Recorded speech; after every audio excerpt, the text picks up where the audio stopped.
So we've been talking about veterans this week, and we talked about how those are people who are in the military, so our soldiers.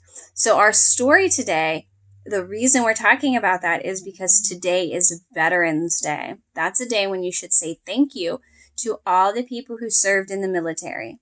So the story we're going to read is called Nubs, the true story of a mutt, a Marine, and a miracle. And on the back here is our Marine, and he is a soldier. He is part of the military, and that makes him a veteran. So let's read about Nubs the dog.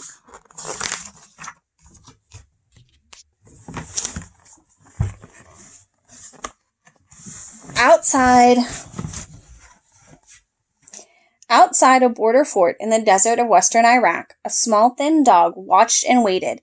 His ears had been cut off to make him a dog of war. He had no name and no person to call his own. Despite his size, he was the leader of his pack, a group of wild dogs that survived by eating desert mice and rats and scraps from the Iraqi soldiers stationed at the fort.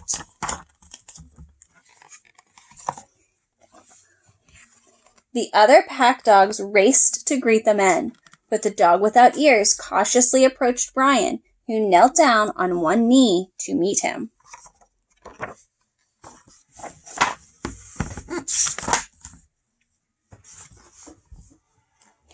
I'll call him Nubs because his ears look like little nubs. Later that evening, Nubs stayed with Brian when it was his turn to guard duty. Together, they kept everyone safe.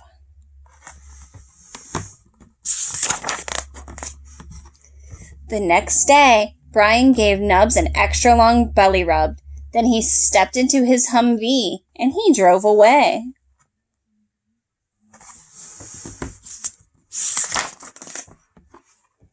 At the fort without Brian, there were no belly rubs.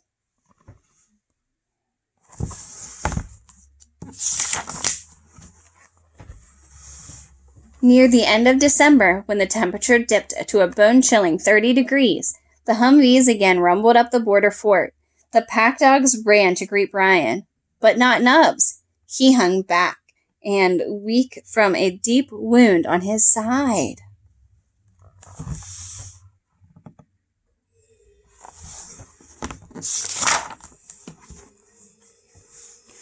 Brian climbed into Boss, and 3 Humvees pulled away. Determined not to be left behind again, Nubs chased after Brian. He couldn't keep up. Alone, he returned to the fort.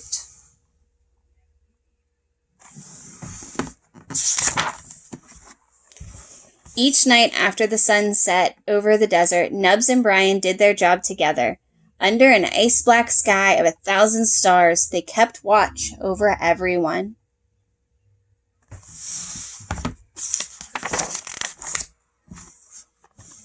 All too soon, it was time for Brian to leave again. Nubs followed close at his heels. Brian tightened his winter scarf around his neck and then climbed inside the Humvee.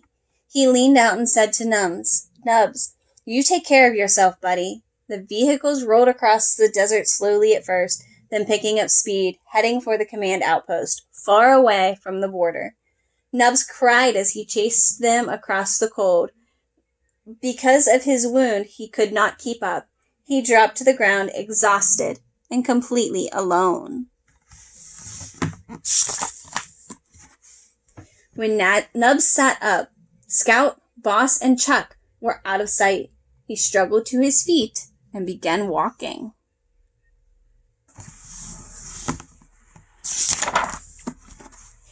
Two days and 70 miles later, Nubs limped into the Iraqi battalion headquarters where Brian was working. A team member ran inside, shouting to Brian, "You're not going to believe who's here."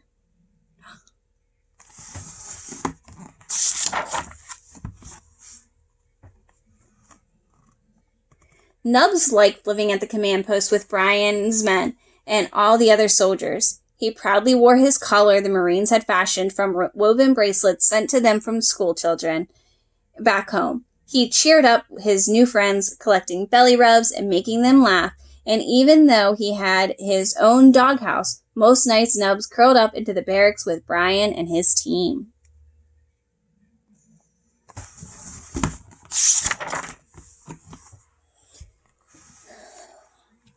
Nubs sat close by as Brian emailed his family and friends back home, and he supervised the men as they put up flyers to raise the money needed for his journey. Nubs was the first to hear the good news. Family and friends wanted to help. Nubs posed for his passport photo. He took 3 baths in 3 days to get ready for his trip.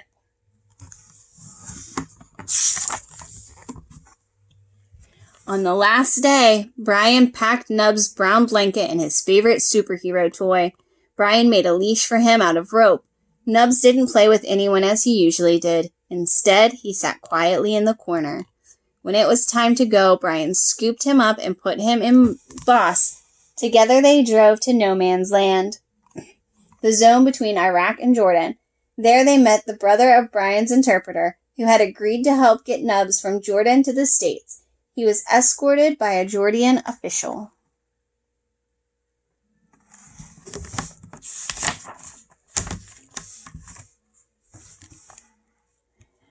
Nubs sat at the border checkpoint for hours as officials pored over his paperwork, making sure everything was in order.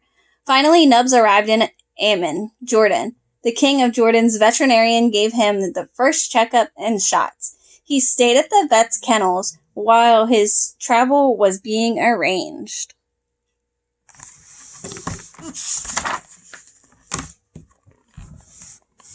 When Nubs stepped off the plane in San Diego, he was greeted with banners and all kinds of cameras. He patiently posed for the paparazzi, but was glad to leave the airport crowd with Brian's friends, Eric and Chrissy.